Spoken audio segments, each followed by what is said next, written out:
With the Wake Up Newscast, I'm all about honoring and amplifying credible local journalism. Every story and every newscast credits and links back to the original source. Want to go deeper into any story? Just scroll down into the show notes to find the hyperlinked headlines. Okay, on with today's news.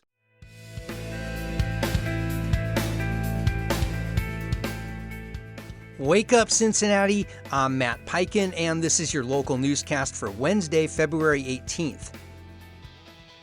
Cincinnati City Council is considering new steps to protect immigrants in the city. Councilman Ryan James introduced a motion to bar the city from asking residents about immigration status in city programs and ensure no city department collects that information.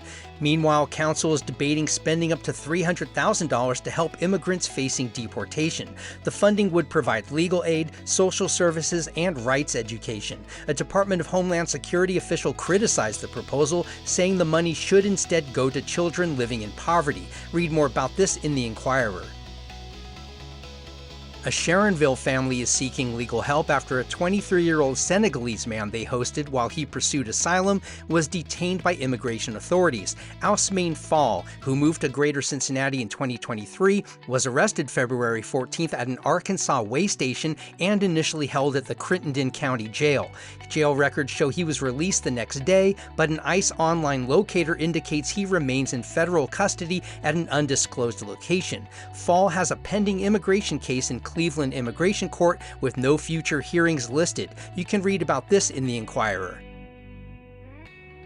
Cincinnati aims to cut in half carbon emissions by 2030 and reach full neutrality by 2050. The city is close, nearly 40% reduction so far. Despite federal funding cuts, local efforts remain strong. The city secured over $50 million from past federal programs, but has made progress without ongoing federal support.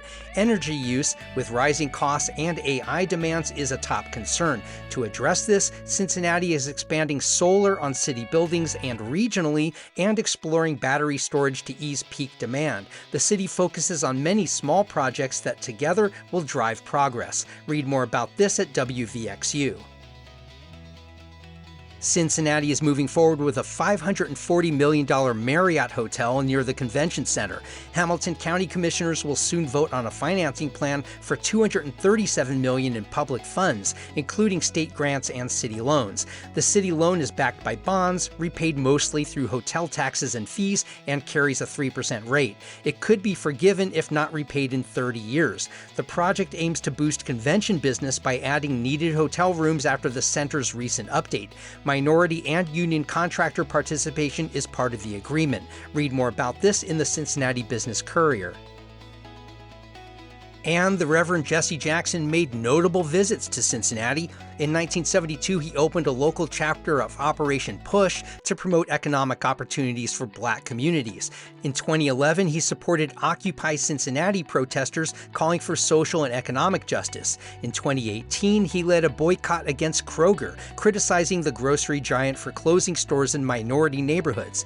Theodore Berry, Cincinnati's first Black mayor, told the Cincinnati Post in 1988 that Jackson humanized the political process, calling him, quote, a living symbol of their aspirations and their desire to rise as the American dream promises every citizen. Read more about Jackson's impact in Cincinnati in The Inquirer. Our free newsletter is a quick local news digest, essentially this newscast in written form. Subscribe at wakeupcincy.transistor.fm. You can also find us on Facebook and Instagram at Wake Up Cincy. And please share this podcast with your friends who care about this city. I'm Matt Peiken. Thanks so much for starting your weekdays with Wake Up Cincinnati.